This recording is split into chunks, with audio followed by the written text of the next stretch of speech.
let's focus for a moment on the Maoists, because they are the ones that have been in the news all this week. Okay. The Prime Minister sees the Maoists as the single biggest security threat to the country. I take it that your perception of them is completely different. How do you perceive the Maoists?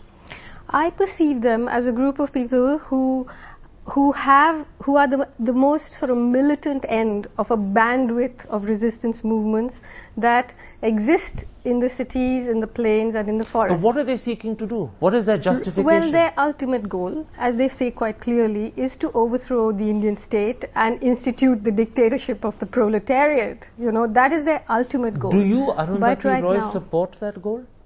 I'm not. I don't support that goal in the sense that I don't believe that the solution to the problem the world is in right now will come from an imagination, either communist or capitalist.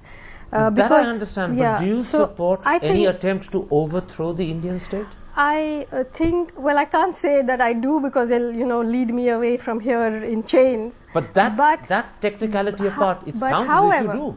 However, I believe that the Indian state has abdicated its responsibility to the people. You know, I believe that. And I believe that when a state is no longer bound, neither legally nor morally, by the Indian Constitution, either we should rephrase the preamble of the Indian Constitution, which says which says that we are a sovereign, democratic, secular republic. We should rephrase it and say we are a corporate Hindu satellite state.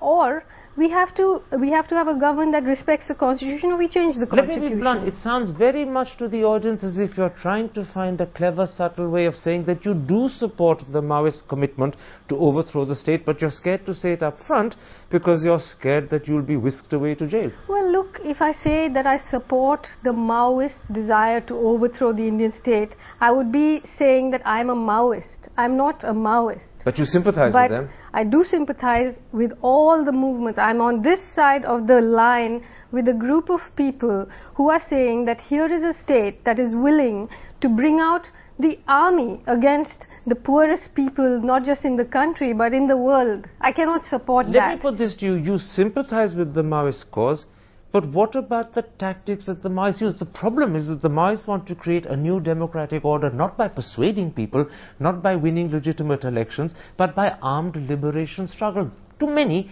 that is tantamount to civil war. Do you go that far with them? No, there's already a civil war. Okay. Now, I don't believe that a resistance movement that believes only in violence will lead to a new democracy. I don't believe that.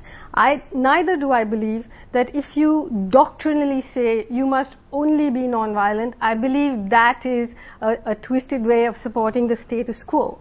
So I think